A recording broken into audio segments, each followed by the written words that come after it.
Decision-making under risk. Descriptive theories of decision-making. Welcome to the second lecture on decision-making under uncertainty. In this lecture, I will introduce you to the descriptive theories of choice. By descriptive, I mean how we really think, not how theory tells us how we should think. The most important descriptive theory to understand is prospect theory. Prospect theory has considerable relevance in healthcare in general and imaging in particular. Let us remind ourselves of the mythical creature Homo economicus. Homo economicus is an optimizer. He maximizes what is valued. Not only that, he can make appropriate trade-offs. He knows his probabilities and is unaffected by emotion. He's probably more legendary and mythical than Mr. Spock from Star Trek. The first foray into how we really think was made by mathematician Daniel Bernoulli. He asked people how much they would be willing to pay to take part in a certain gamble. The gamble involved a coin toss,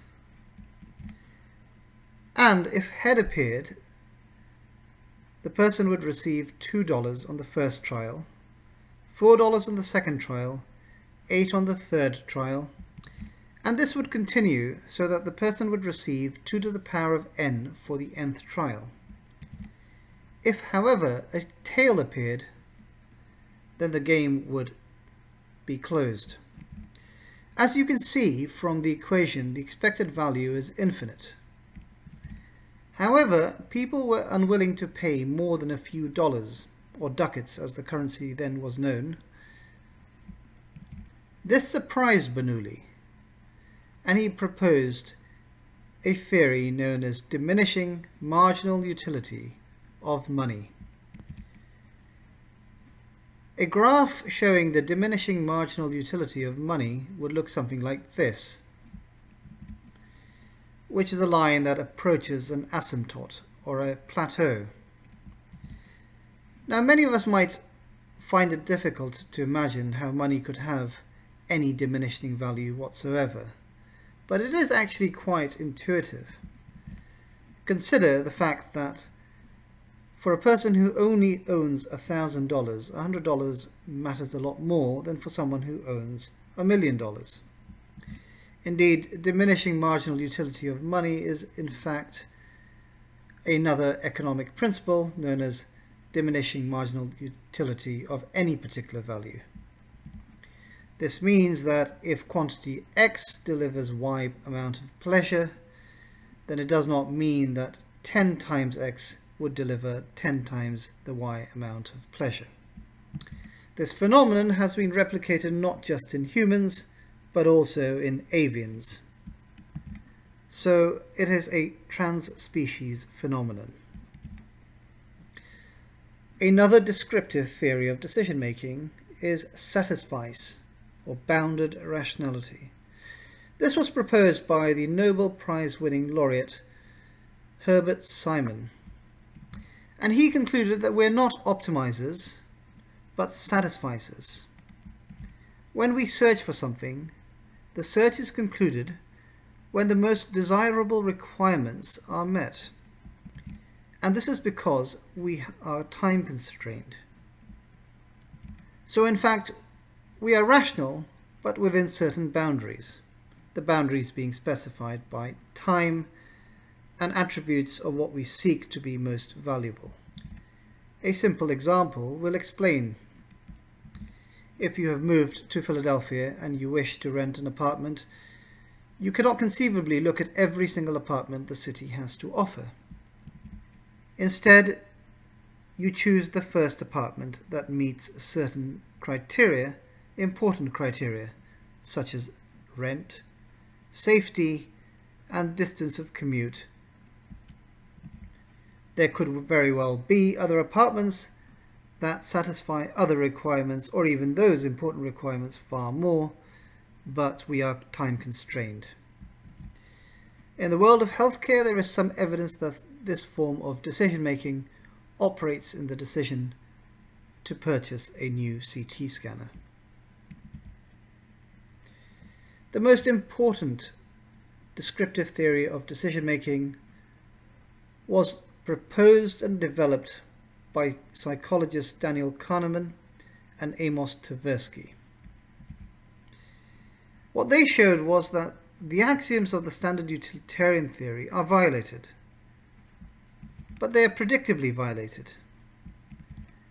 That is, when people make decisions under uncertainty, they are not only irrational, but thankfully, predictably irrational. Despite being psychologists, Kahneman and Tversky were awarded the Nobel Prize for Economics. Their work spawned a new discipline, behavioral economics, that has ramifications in multiple areas, including finance, economics, and increasingly healthcare. Okay, so let's revisit some of the experiments carried out by Kahneman and Tversky. They asked participants to choose between two options: $450 for certain, or a 50% chance of winning $1,000 or of winning nothing. Now you can see that the expected value of the second option is greater than the first by $50. So an optimizer would end up choosing B, but the majority of the respondents chose the certain gain. The certainty of the gain was the draw. Keep that in mind, the certainty of the gain. Now, another experiment. Kahneman and Tversky then asked participants which one they would prefer. A sure loss of $3,000, or a gamble in which there is an 80% chance of losing $4,000 and a 20% chance of losing nothing. The majority of the participants chose the risky prospect. Now you can see that the expected value, the expected disutility of the risky prospect is more than the sure loss. This is a simple arithmetic that you can calculate for yourself. This means that an optimizer who hates to lose money would choose the sure loss. Yet the majority of the people chose the risky prospect. Recall the first gamble. What was the draw of the $450, the lower gamble with expected value? That was lower than the risky prospect. The draw was the certainty. Here the draw, or rather the aversion, is the certainty. Let me ask you, which axiom of the standard utilitarian theory has this violated? This has violated transitiveness. The researchers now presented the two gambles simultaneously. The first, we have a choice between the following two options: win $150 with certainty, or win $400 with a probability of 50%, and win nothing with a probability of 50%. Gamble 1. Gamble 2, you have a choice between the following two options: lose $150 with certainty, or lose $400 with a probability of 50%, or with a remaining 50% probability that nothing is lost whatsoever. Roughly 3/4 of the respondents chose A over B in the first gamble, the sure gain, and roughly the same proportion chose D over C in the second gamble, the risky option. The principles of transitiveness require that if you choose A over B in the first, you ought to choose C over D in the second. So the first element of the descriptive theory of choice is that we are risk averse in the gains domain, and we are risk seeking in the loss domain. How do we know we're in the gains or loss domain? That can be manipulated by framing. The respondents were given a vignette. The United States is preparing for the outbreak of an unusual Asian flu, which is expected to kill 600 people. 2 alternative programs to combat the disease have been proposed. Assume that the exact scientific estimates of the consequences of the programs are as follows. If Program A is adopted, 200 people will be saved. If Program B is adopted, there is 1/3 probability that 600 people will be saved and 2/3 probability that no one will be saved. As you can see, the expected value of these 2 options are the same, 200 people. Yet the vast majority of respondents chose Program A over Program B. Fair enough. We sort of expected that from our previous gambles. Another vignette was presented, with the body of the vignette exactly the same, which is that there is an outbreak of an unusual Asian flu, which is expected to kill 600 people. However, the options were changed very slightly. If Program C is adopted, 400 people will die. If Program D is adopted, there is 1/3 probability that nobody will die and 2/3 probability that 600 people will die. Now, the vast majority of people chose Program D over Program C. Do you notice that there is something wrong over here? Program A, 200 people will be saved, is exactly similar to Program C, 400 people will die. Program B, 1/3 probability that 600 people will be saved, is exactly similar to Program D, 1/3 probability that nobody will die. Yet the preferences reversed. And they reversed by the way the success of the strategies was framed. This violates a certain principle of standard utilitarian theory. Do you know which principle it is? It is the principle of invariance. And invariance states that the preference between various prospects should not depend upon the manner in which the prospects are presented. The question, which do you like more, apples or oranges, should yield the same answer as the question, which do you hate less, apples or oranges?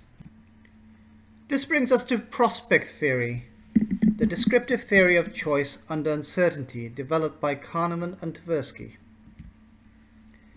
According to prospect theory, what matters is not the absolute gain or loss, but relative gain or loss, relative to a reference point.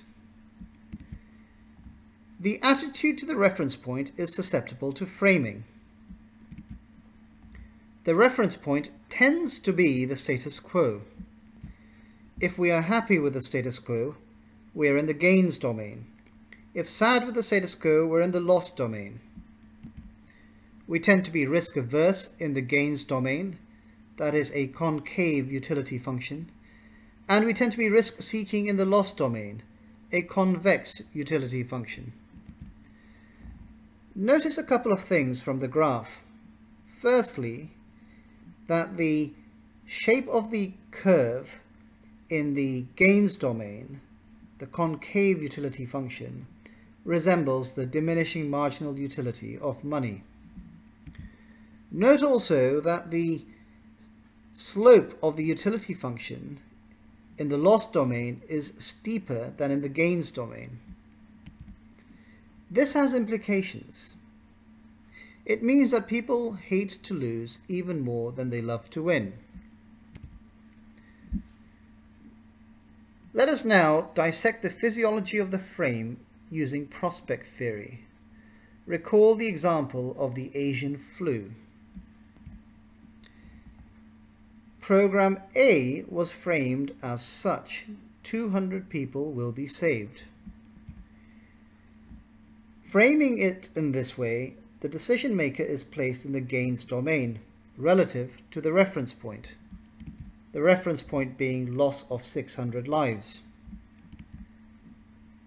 This makes the decision maker risk averse. Thus the preference of a sure gain over a risky prospect. Now program C is exactly the same as program A, but the way it is framed, 400 people will die. The implicit reference point is that nobody should die. This places the decision maker in the loss domain. The decision maker becomes risk-seeking, thereby preferring the risky prospect over the sure loss. As I mentioned earlier, the slope in the loss domain is steeper than in the gains domain.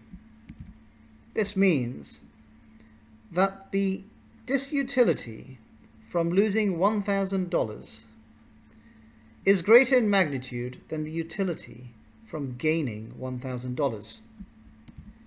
This has two implications. Firstly, loss aversion, and secondly, status quo bias.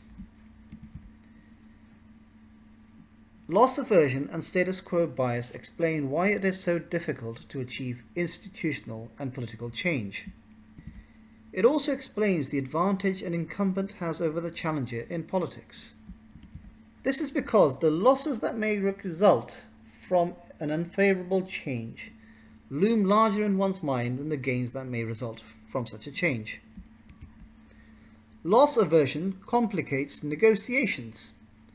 Both parties at a bargaining table are likely to overvalue their own concessions, viewed as losses, with respect to the other side's concessions. Another related interesting phenomenon is the endowment effect, described by Richard Thaler.